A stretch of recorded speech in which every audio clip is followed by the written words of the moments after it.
Here's what it is, okay? I said empty your mind. Be formless, shapeless, like water. Now you put water into a cup, it becomes the cup. You put water into a bottle, it becomes the bottle. You put it in a teapot, it becomes the teapot. Now water can flow or it can crash. Be water, my friend.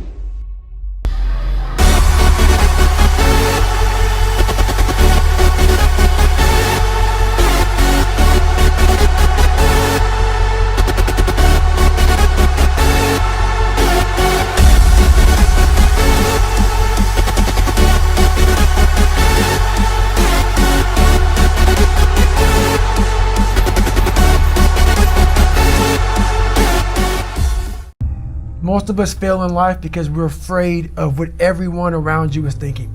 That's 100% truth. People, one thing you have to learn early in life, I didn't learn this till later on. I don't give a motherfucker. You can't care what anybody thinks about you.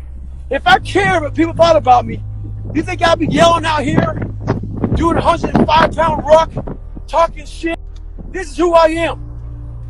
Find out who you are and own that motherfucker and tell people to go f themselves. I had to stop caring what people thought about me. I realized that everybody's up. That's the one thing I realized. I walked around and I put these people on a fucking pedestal. Everybody was better than me. So I can't tell you anything about me because you're gonna judge me and I'm gonna feel even worse than what I am.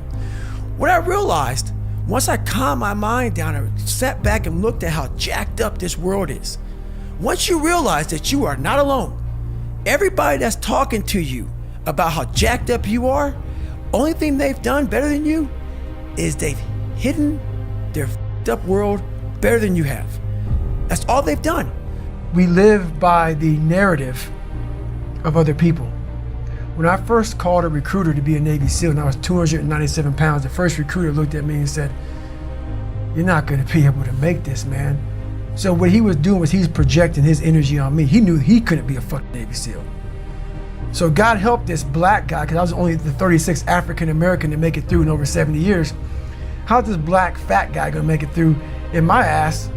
He wouldn't even want to try. So he's projecting this. So a lot of us who are negative people, all we do is project how we feel on other people. A lot of times I'll be in a 200-mile run or something like that, and I'm all jacked up. Body's broken, mind's broken, spirit's broken. I started to say, what if I can pull this off? When I first walked into the Navy SEAL recruiter's office, he looked at me and said, there's only been 35 African Americans in 70 years make it through. You know what I said to myself? What if I can be the 36th? It's the what if I can pull off a fucking miracle. What if I can become someone that no one thinks I can be? And just me talking about that, I have the hair going up on my arms because it makes me just like, what if? So what happens is that there's a lot of negative people walking around the planet Earth who are afraid to try, because a lot of people are very negative in this world.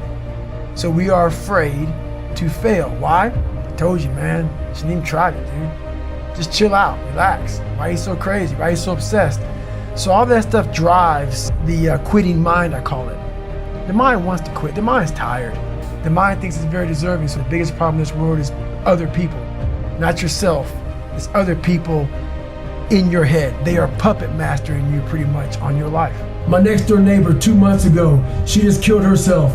Tons of veterans I know, they killed themselves. I got an email 2 weeks ago from a family member that an 11-year-old boy killed himself from people at school bullying him. One thing about life is that people in life, they are the ultimate puppet masters. They exploit your weakness and they love to walk you around life and own space in your head. One of the biggest ways to cut those strings and walk on your own 2 fucking feet to your own destination in life is to build self-respect, self-esteem, self-discipline, all those things. Stay hard is not just about going to the fucking gym. Stay hard is about going that extra step and you fucking can't. That's what builds self-esteem and self-respect. Stay hard. Because I realized once I was talking to myself the right way and all this shit wasn't in my mind, wow. I went from this piece of shit kid who thought he was dumb, not successful, insecure, who stuttered when I first saw somebody, to a person who can now do all these things just because I now control my own mind. When you get to the point where you really fucking don't care, you're dangerous. You become very, very dangerous. I'm not saying don't care like, I don't care if I do that. No, when you don't care about other people and how they view you, about how you walk, how you talk, how you dress, where you want to go with your life. With success in life comes more haters. Don't make them hurt your feelings. Use them for fuel. Use them for energy. In times of need, put them on the fucking mental Rolodex in your mind. And when you don't want to do shit, roll through your brain. Pull up that motherfucker that you need. That person who said you couldn't do something. Weren't fast enough, good enough, smart enough, where the fuck it may be. Use it for energy. Instead of killing them with kindness, torch them with fucking success. In life, we have to continue pushing past the odds. Use everything this world has to give you for fuel. Stay hard. You know, growing up, I didn't want to tell anybody I wanted to be in the military. Because why? Some of my black friends, I was afraid of what they think. I was afraid of what other people thought about me. So now, when I go in the military, I didn't know you want to fucking join the military. I ain't tell you because I was afraid of what you thought. Once again, man, you allowed other people to shackle your mind. It's the worst thing in the world. So when I saw the military uniform when I was growing up, I thought to myself, if I can get that uniform on, I would find honor in wearing the uniform. So not only do I want to be in the military, I want to be in special ops. But I realized to be in special ops, you gotta know how to swim. So I got a how-to book on swimming. The first page was easy, float. So I went to the pool, tried to float. I sank right down to the bottom. I realized I was naked and boring as hell. The more I failed, the more my father's words would creep into my mind about how I'm not good enough.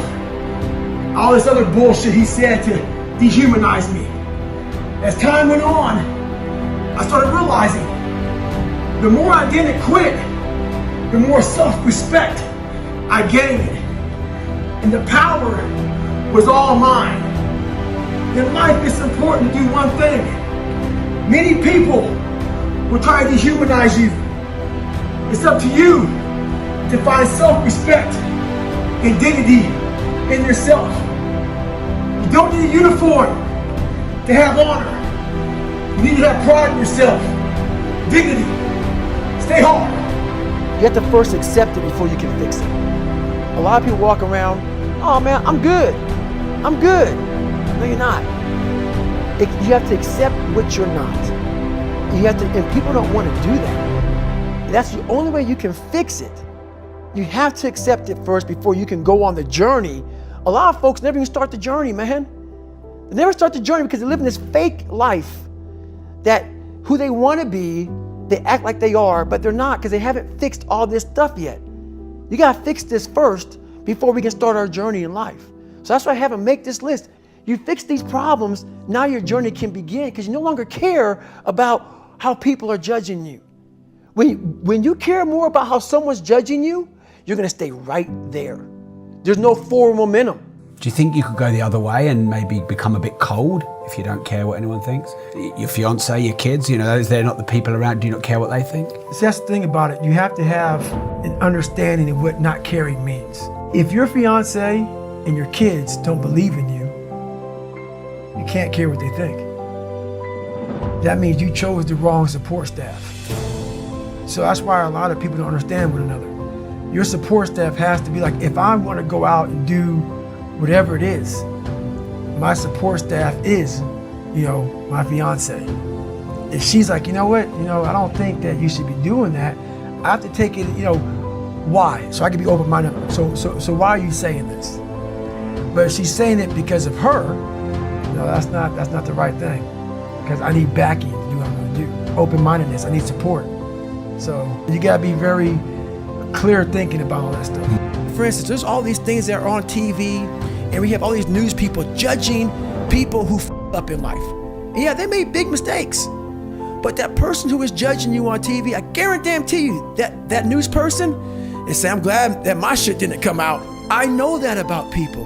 So if you want to sit back and judge how jacked up I was and how messed up my life was, Merry Christmas, go for it. Have a good time. But I'm smiling at you right now, knowing you have a secret that you're not willing to share.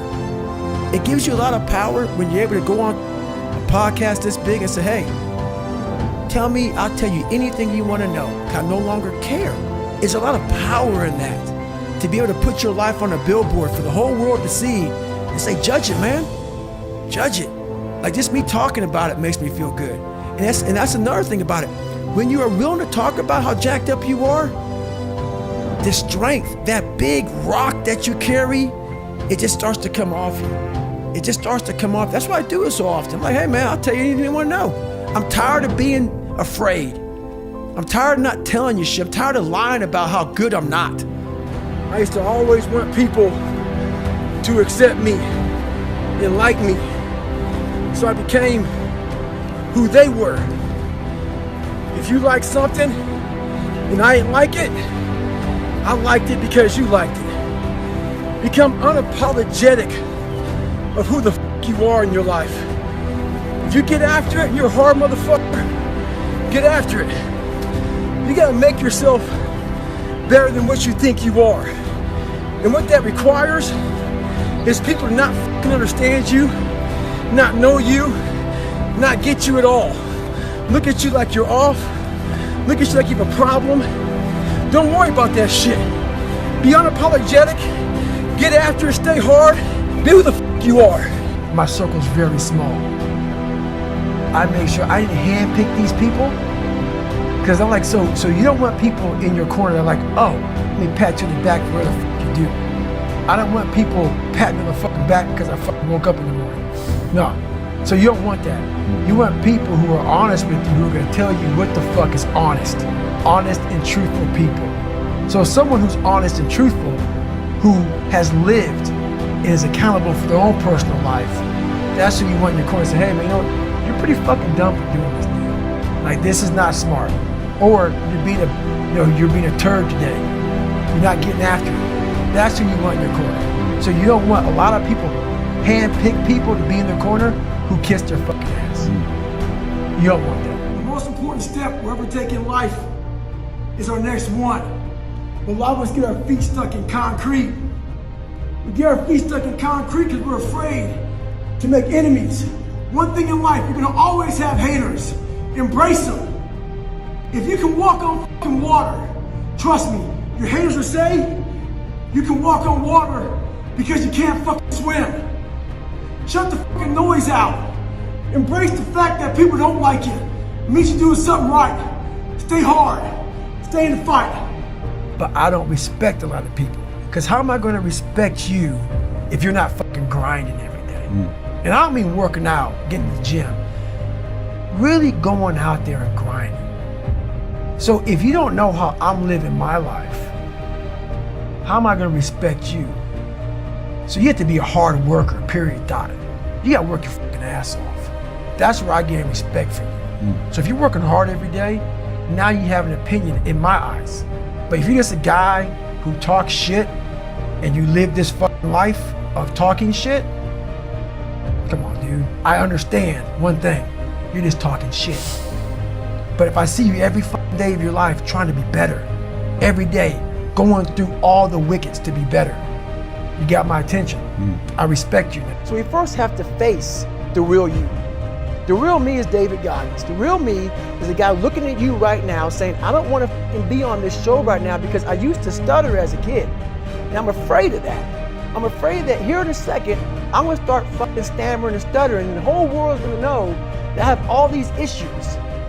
But that's when I see right now, okay, Goggins, you got to go on this fucking show. That's Goggins. Goggins is saying, okay, David Goggins, you're a punk. Life made you this way. We can't live like this. We can't live in fear. We can't live in judgment. We can't be afraid of what the fuck people right now are looking at me saying about me. We cannot be afraid of that. That's Goggins. Goggins saying, fuck all of you who don't like me, who don't want it. And that person then comes in. But you have to be David Goggins and say, man, I'm afraid of this, I'm fucked up. here. Life made me this way here. I stutter. I have these issues with reading and writing, and I'm fat and I'm insecure. You have to face that in that dark room. In that dark room is who you are. But in that dark room is where you have to create another human being that walks out of that dark room to face who you are. That's the only way you're gonna get over all those things. You have to create someone else. Not like you have two different personalities. It is you. But you have to find strength. And that visualization of almost me cracking out Goggins, like almost like that Superman cape, like I'm coming out a different person, a person that doesn't give a fuck about anything. That's Goggins.